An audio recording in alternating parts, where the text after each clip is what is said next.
Where do I begin with this one? People making fun of people for whatever disabilities they have. I used to work for a company that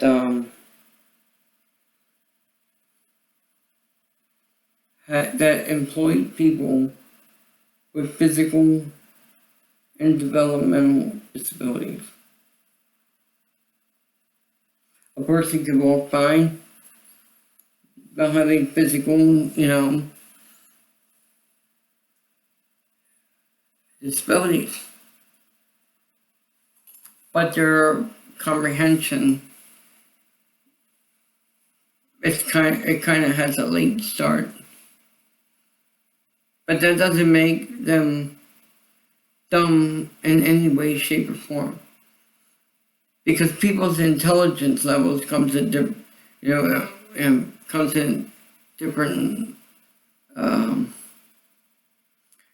different scales, if that's the right word that I want to use. Some can have intelligence level here, some can have it up here, some can have it up here. And it bothers me when I see people, make fun of people because of whatever disabilities they have, or if they suffer from Down syndrome. I have worked alongside of people who have physical or developmental disabilities, that including people with Down syndrome, and I have worked alongside people who are in that condition, and I can tell you that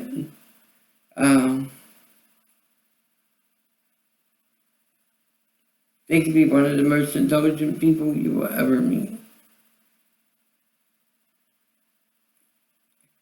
So to me, it is never okay to make fun of somebody based on their disability, based on their mental capacity,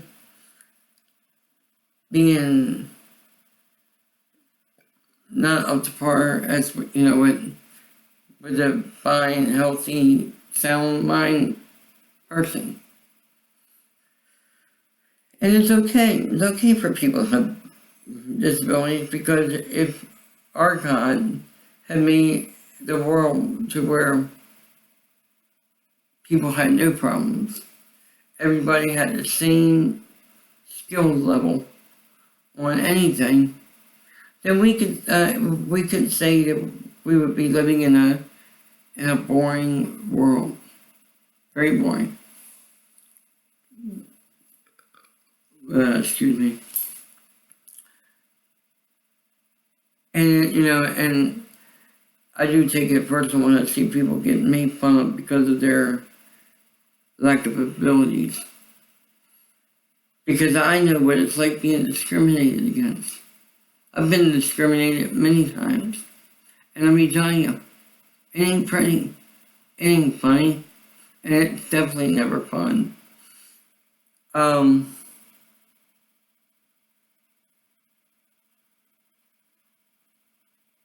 And sometimes people could be an innocent bystander of certain situations, and yet, based on what somebody has done, you yourself can suffer from the actions of that person. I'll give you an example of that. My dad,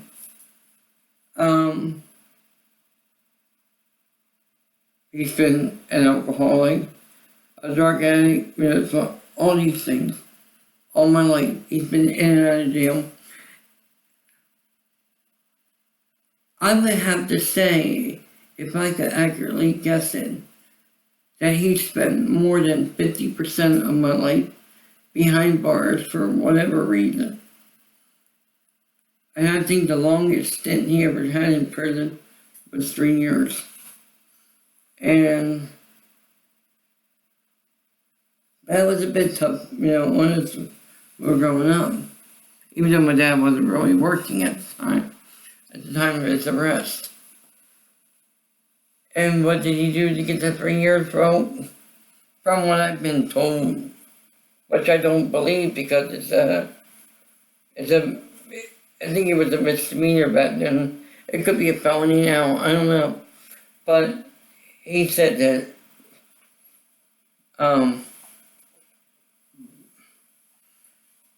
he got pulled over for not wearing a seatbelt, and that's how he got 3 years. And I don't believe that.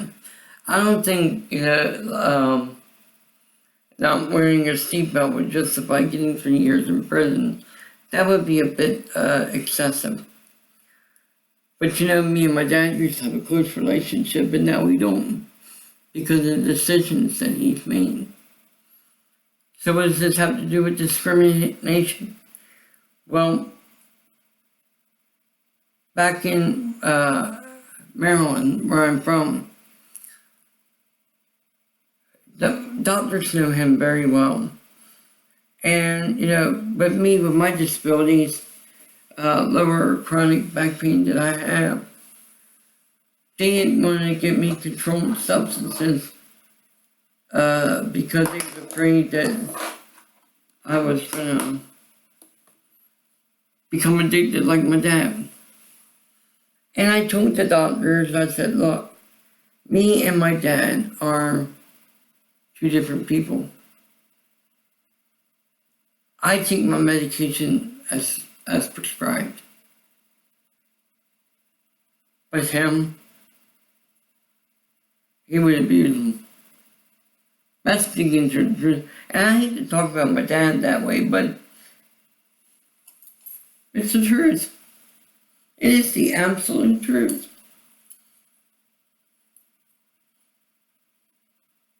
And I have to say, he's played a big part of me not being able to get relationships because they look at his attitude and they say, well, if this is the kind of family that you are, why would I want to marry into that? So he has played a huge part of me not being able to get sustain a relationship. But there's other factors. But he's one of the factors. But know this. I'm a one-woman man. So whoever I'm with, my loyalty is going to be with that woman. So, but the doctors look at my dad and it's like, wow, we have the same name. They're like, well, wow, this guy has done this, this, and this. And here's his son trying to get this. And I told the doc, I said, look, if I have to sign a contract, if I have to be subject to pill counts, whatever, fine. But don't keep them from me because of my dad. Because me and my dad are two different people. Far different. The only thing that's the same about us, well, two actually. One is our names, and two, we both were born in the same month. That's it. And with the way I had a lady ask me one time, and she said,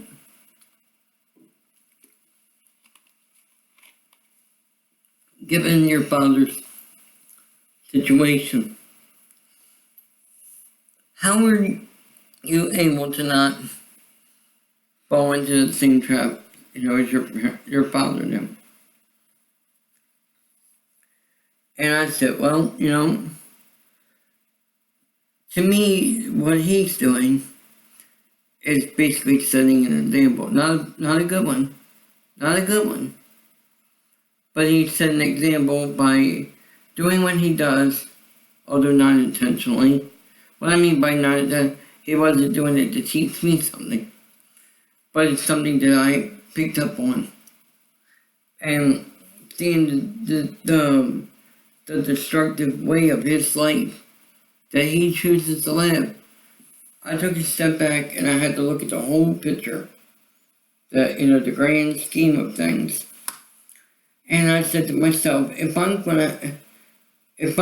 the direction my dad is going to go, I'm going the other way. And that's worked out well. I have not ever gotten in trouble with the law. I never appeared in court as a defendant. I shouldn't say never,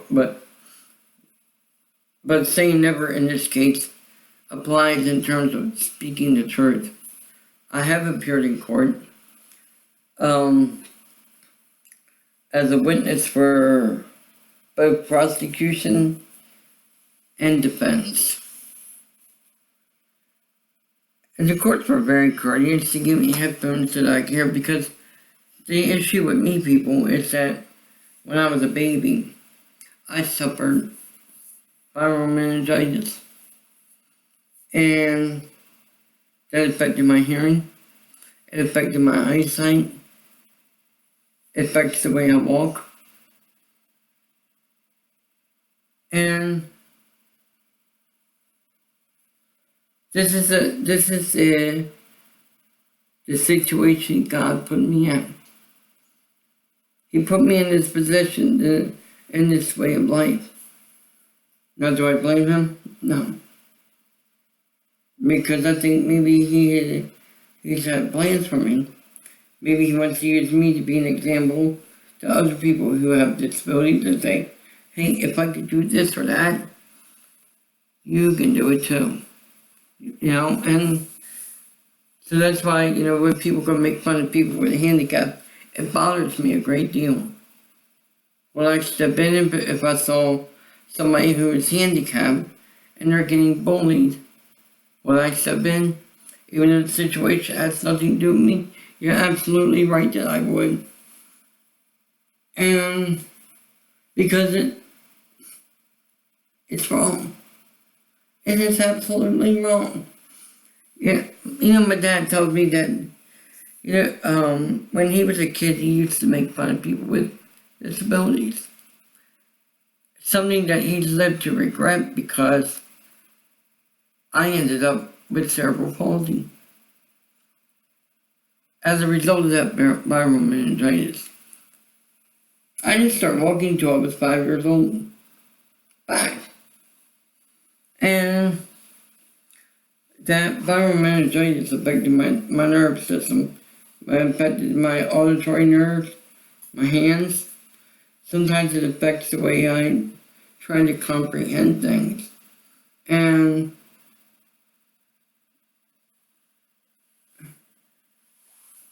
that's just the cards I was dealt with, And I have to try to make the best of a bad situation.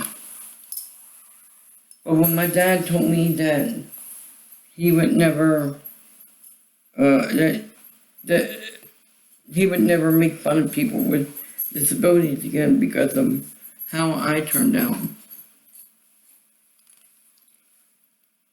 and that kind of hit me home right there. And there's one word that really sounds like a kid scratching on a chalkboard. When I hear the word retard,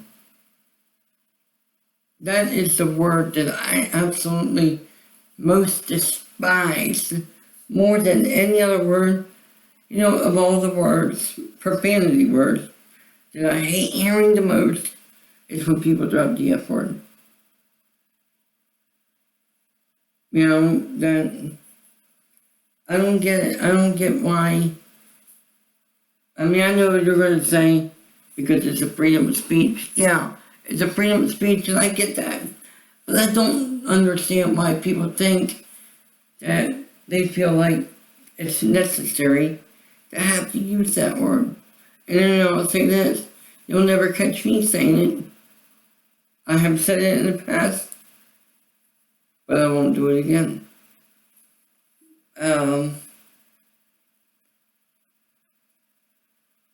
And the reason why you won't hear me say it to another person, even though another person has done what they can to get under my skin, I'm treating them the way I want to be treated. So you still try to make the best of a bad situation and turn it into something positive.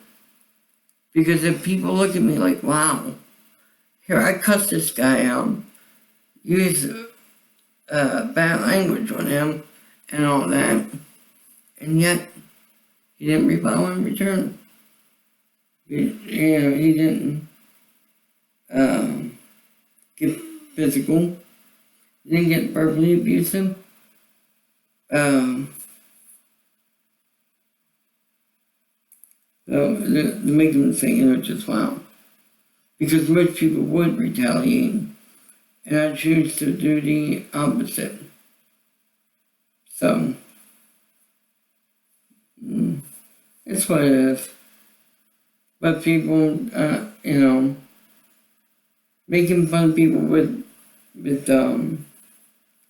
disabilities, whether it's physical or developmental, it is wrong.